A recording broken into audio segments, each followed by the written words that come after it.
On today's Locked On Texan podcast, Houston suffers another injury on the defensive side of the ball. How can Houston bounce back from losing another starting player? Hey, Coach, how do you feel this team has been able to adjust to all the injuries that you guys have? Because, you guys sit at 0-2, but majority of the struggles is due to losing some really good players. Yeah, we don't make excuses or mistakes about injuries, right? If you're out there, you got to do your job. That's what we all get paid to do. We're professionals. You're out there, do your job. We would love to have all of our guys back, but it's something you deal with, and it's next man up mentality, and that's an opportunity for whoever that is, right, who gets the opportunity to go in the game is the opportunity to showcase, all right, what can you do, right, to help our team win the game. So injuries are opportunities. You are Locked On Texans, your daily Houston Texans podcast, part of the Locked On Podcast Network, your team every day.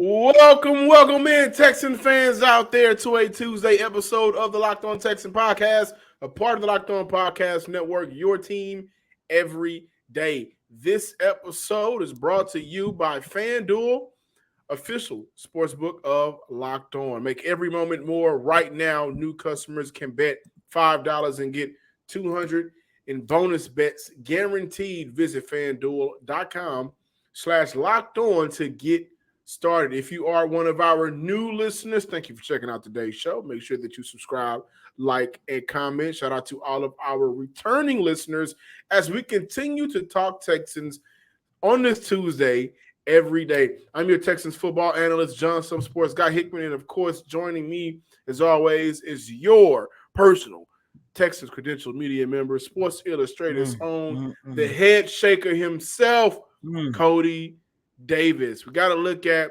the future for the AFC South quarterbacks as we got a little taste the first 2 weeks of the NFL season of what the AFC South could potentially look like with Anthony Richardson, Trevor Lawrence, and CJ Stroud here in Houston. Learning experience for the linebacker group. Got some interesting numbers that we want to present to you guys, but there's no way we're starting off today's show without talking about Tavierre Thomas, who sustained a broken hand Sunday's matchup versus the Colts. Cody, the news broke midday Monday. A lot of you guys saw the news. Now we got to talk about it. Hand breaking, another player, hand broken. Oh my gosh. Another player heading to the IR list for Houston, presumably. That makes Jimmy Ward out, Jalen Petrie out. Now you look at Tavierre Thomas out. You also got to look at some of the depth for Houston. Blake Cashman, Neville Hewitt on the offensive side of the ball. Looking at the banged-up offensive line. Juice Scruggs kicking it off in the middle. Kenyon Green, he's going to be out for the entire year. Laramie Tunsil, he missed Sunday's matchup. Titus Howard doesn't come back until week 5 since he's placed on IR. Scott Quessenberry, who started the year off on IR due to the MCL and ACL injury. There's so much going on with that makeshift offensive line. Noah Brown also on the IR. What I'm getting at is this is another blow to this Texans roster, a roster that isn't already well placed together. It doesn't have a lot of, explosiveness, or the depth isn't there in terms of players that you can trust to come in and make plays. But now you're looking at another blow to the defensive side of the ball. Cody, let's talk about that.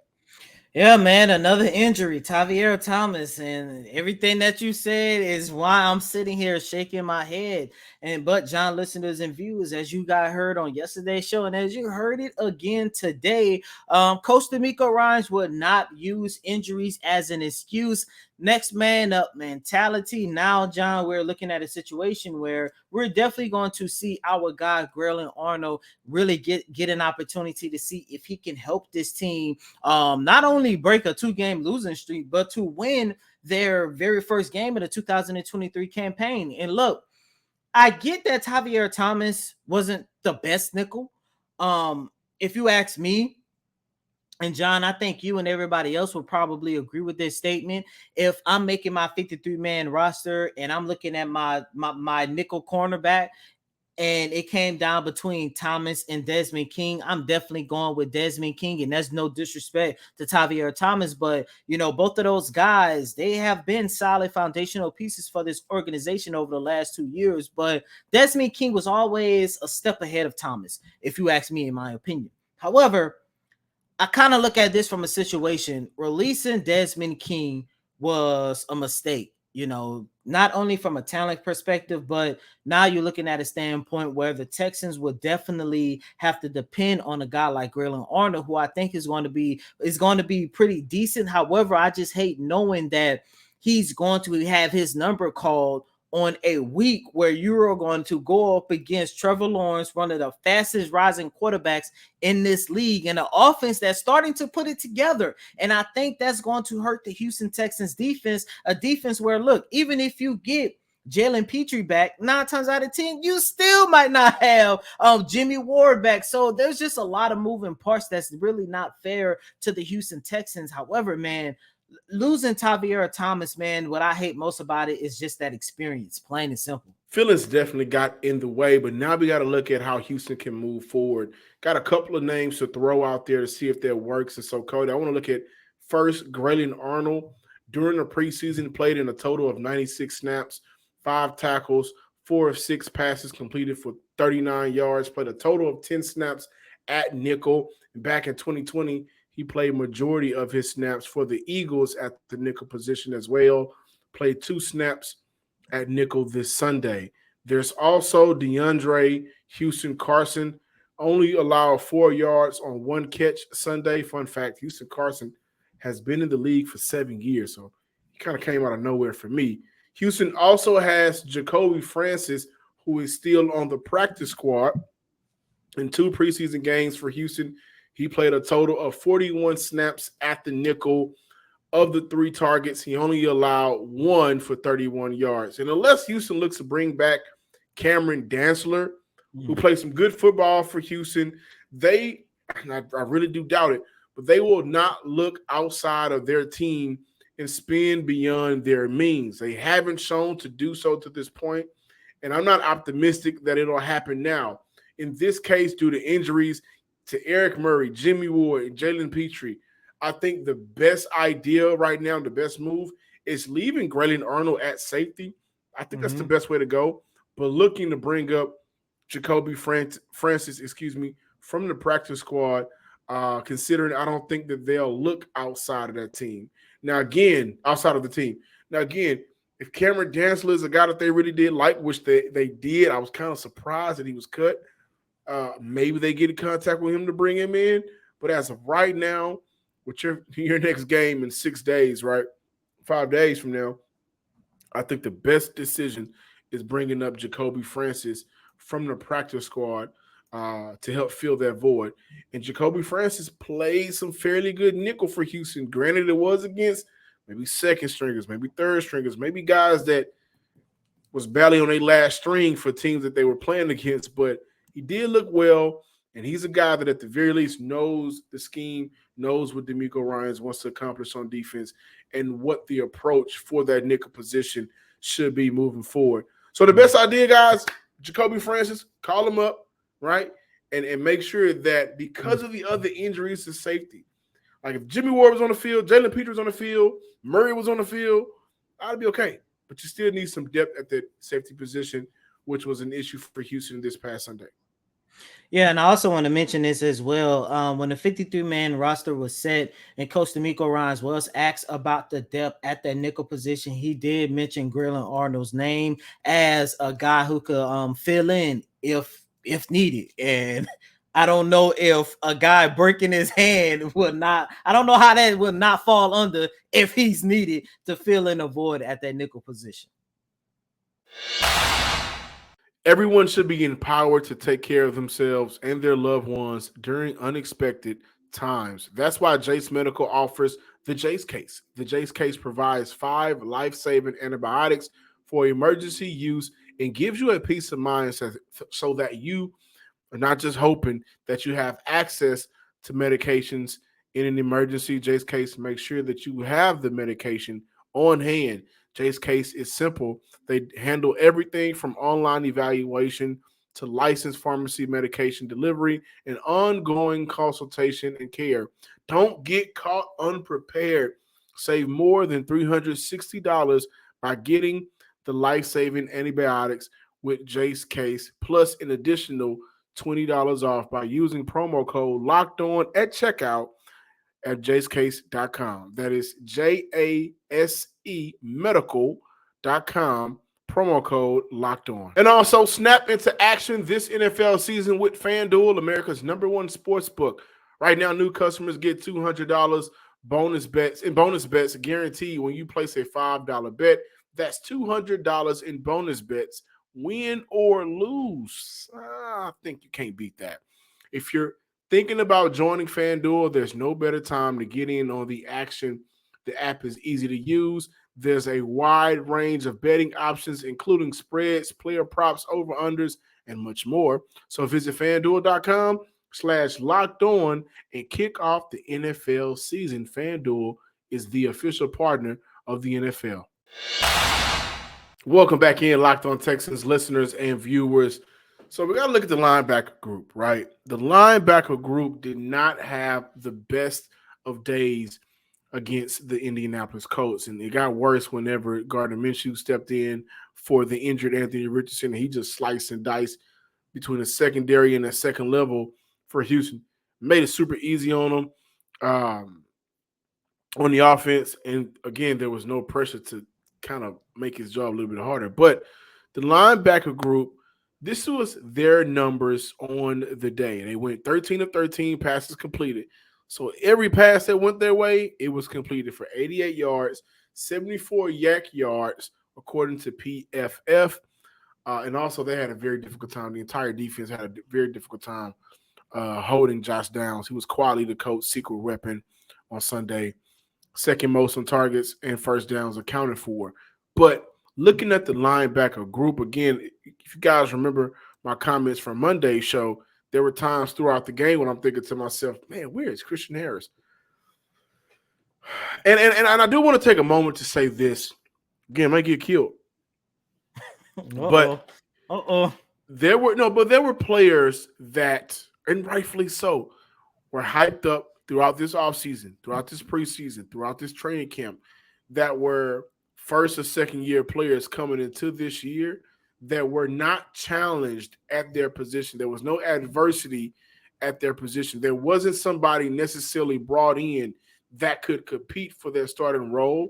And we're seeing guys not take the leap that we were expecting to see. Granted, it is through the first 2 weeks of the season. So later this week, Cody and I will talk about Dameon Pierce. But for today, we're looking at Christian Harris, who was basically all no-show on Sunday. Guys, whether it was dropping back and getting into the right space in coverage, which didn't do a great job of, whether it was coming down and attacking gaps, which didn't do a great job of, when you're looking at not only Christian Harris, but the linebacker group in total, but specifically Harris, and in fairness to the linebackers, it was easy for the Colts offensive line to get to the second level because the pressure from the interior position was non-existent, which I think made it difficult for the edge. And I said that on Monday. But with offensive linemen already in your face, there were times where as a linebacker, you wanted to see him shed off and make a play, shed off the block, maybe rip through it, just get around him and make a play. That just did not happen. The intensity from Christian Harris, I think, lacked on Sunday. And the leap that, the fighting during training camp was great. Getting into the face of other players was great. But we did see moments from Christian Harris where we thought to ourselves, the coverage from him looked better. The speed from sideline to sideline looked better. But overall, where was all of that on Sunday? And we're just 2 weeks into the season. I think that's an issue. I think that's the issue that needs to be addressed from your head coach, who's a previous linebacker of this franchise.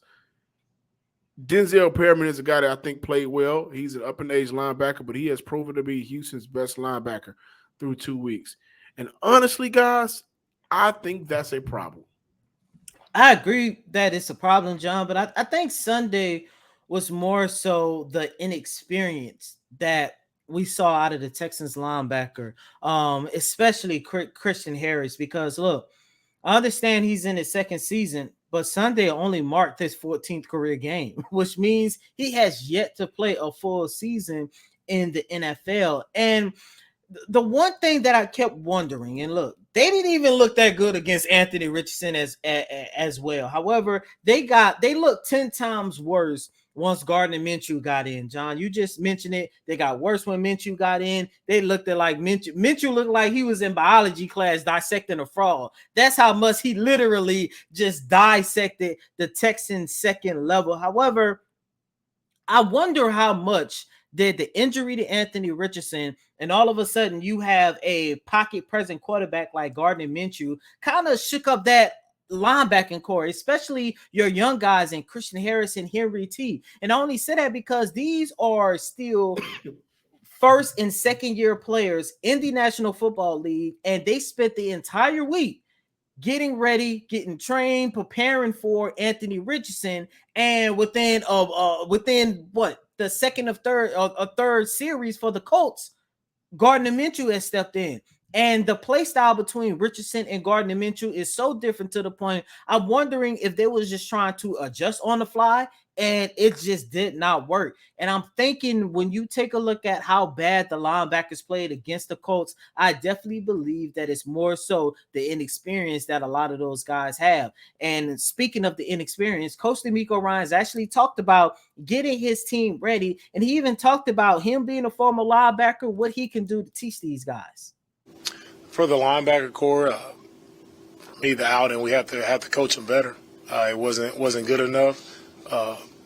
And from start to finish, they have to do a much better job when it comes to just being where we're supposed to be in coverage. When it comes to tackling in the hole, like it has to be much better for us to play good defense. This is the prime example of something that I was extremely excited about with Coach DeMeco Ryans coming in as the head coach of the Houston Texans. I've read constantly about the players that he helped in San Francisco. I read constantly about him being a DC coach, what I like to call him, John, a developmental coach. And this is what I want to see. I want to see if Coach DeMeco Ryans truly have that knack to help and teach a lot of these young guys, especially at that linebacker position. And this is something that I'm definitely going to make sure I keep my eyes on, not just for Sunday's game against the Jacksonville Jaguars and a rising quarterback once again in Trevor Lawrence, but throughout the rest of the season. I want to see if the issues that we saw Sunday against the Indianapolis Colts, will that carry over? And if it does, then we definitely going to have another type of issue. I think, and again, I'm focusing back on Christian Harris simply because my expectations for that young man was kind of high. Mm-hmm. But I think, getting into the lab with him on that practice field this year and getting him to understand athletically, you're there, but you need to do a better job of shedding off blocks. And we're not seeing the sideline. Well, we didn't against the Colts. So I thought he was fairly good against the Ravens. So let me not knock him too hard. But against the Colts, didn't see a lot of the sideline speed and intensity that it was a part of that package when you were drafted. And now under DeMeco Ryans. So we didn't see a lot of that. But I think my overall takeaway from Christian Harris, who, by the way, right now, according to PFF, I know a lot of you guys may like this. I'm a fan of it to a certain extent, but his run defense right now is just under 28. Not necessarily good. Not necessarily. That ain't good. Good, right? Not good, but just being able to impact the game more. We know that you have the skill set, but being more physical as a linebacker, being able to take some of these blocks on and bounce off and create the play, get some tackles for loss, maybe a couple of stops. Had no stops on Sunday, no play from his position. I mean, from his playing where the defense failed to move the ball forward or failed to execute on their play. Didn't have any stops. So this is already a thin linebacker group. You guys are probably tired of hearing me say that because that was an issue of mine. If one player went down, or if one player was not performing well consistently, who's going to step in? There is nobody there. Same for Dameon Pierce, who we'll get to. There is no other option. So the guys that are starting, you just need for them to play better. I'm looking forward to seeing how Christian Harris bounced back in week 3. Prize Picks. My favorite app, Prize Picks, right now, guys. Prize Picks offers weekly promotions that can lead to big payouts like Taco Tuesday today. Each Tuesday, Prize Picks discounts select player projections up to 25% to provide even more value. And Prize Picks also offer Apple Pay for quick and easy deposits on your account this football season.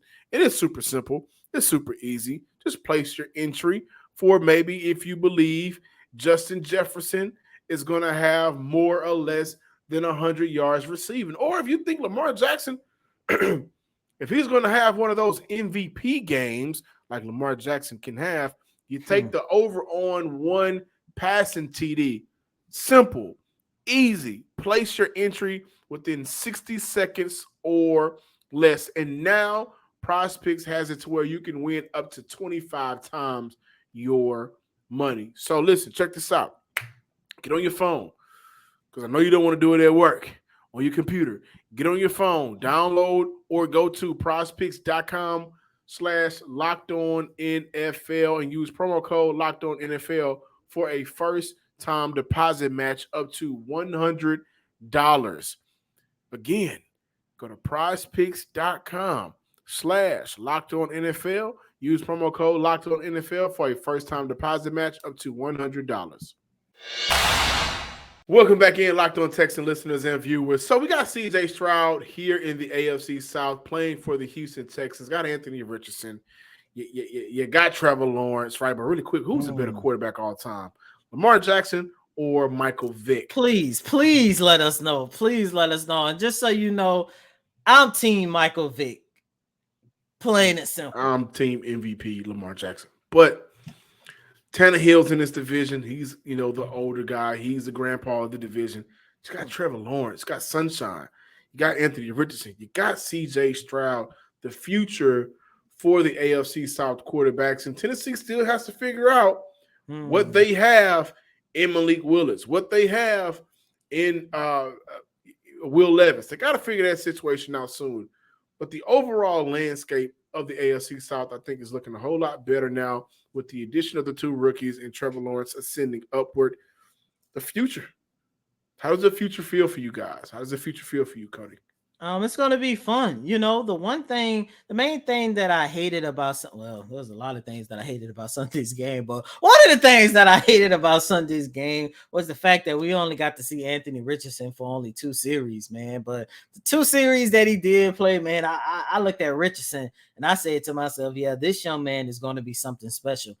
Hopefully he could find a way to stay healthy. Remember, John, that was something that I was talking a lot about going into the Texans week 2 contest against the Indianapolis Colts, how the Jacksonville Jaguars in their respective season opener, how people in Indianapolis wanted to see Anthony Richardson just go out there and kind of protect himself. And you saw how good he looked in those 2 drives that he played, but unfortunately he had the concussion and was out for the rest of the game. And I even hate it even more because that is probably the only time I'm going to have an opportunity to see him live in person, at least for this season, unless I go to Indianapolis, which I don't really think that's going to happen. But it's just another reminder that the AFC South, which has been considered one of, if not the weakest division in the NFL for, let's say, the last 3 to 4 seasons now. You can go back a little further. Remember, the division winner at one point, doesn't matter, Brian, 97, AFC South champ. Back so to back. So, back to back. A decade at least. Yeah, but I would say, I think give it, let's say in the next 3 to 4 years when we really start to see Trevor Lawrence, C.J. Stroud, Anthony Richardson, and whatever Tennessee got going on. But at least the teams that already have their quote-unquote franchise quarterback as of right now, I think the AFC South has the potential to be one of, if not the most competitive division in the league, the way things shaping up. And, Sunday's game is going to be another testament to that because we are entering year 3 of Trevor Lawrence. And he got Calvin Ridley, and it seemed like that offense is really starting to get it together. I understand that they lost on Sunday, but I just think that the AFC South is definitely in for something special, and that's fun because, John, you just mentioned you go back to a decade, probably what? Even a little bit longer than that, because during the time Peyton Manning, he dominated this division for a long time. And then in the 2010s, it was like, okay, it's the Houston Texans' turn. Okay, it's Tennessee turn. It's Jacksonville really didn't have a turn. They just had that one random year. But I just think, man, the future for this division is really, really bright. I think so as well. By the way, I do want to address the garbage time stats, that conversation. So Sunday alone, guys, the Commanders were down double digits early.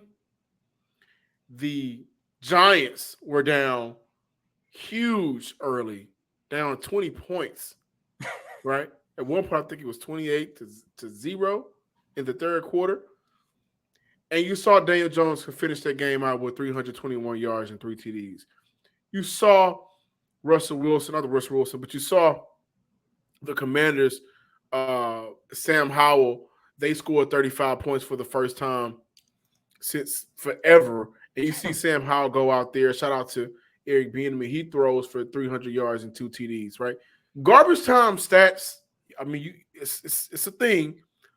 But understand, outside of like the last 4 minutes, early in the game, Houston was still in the game, honestly.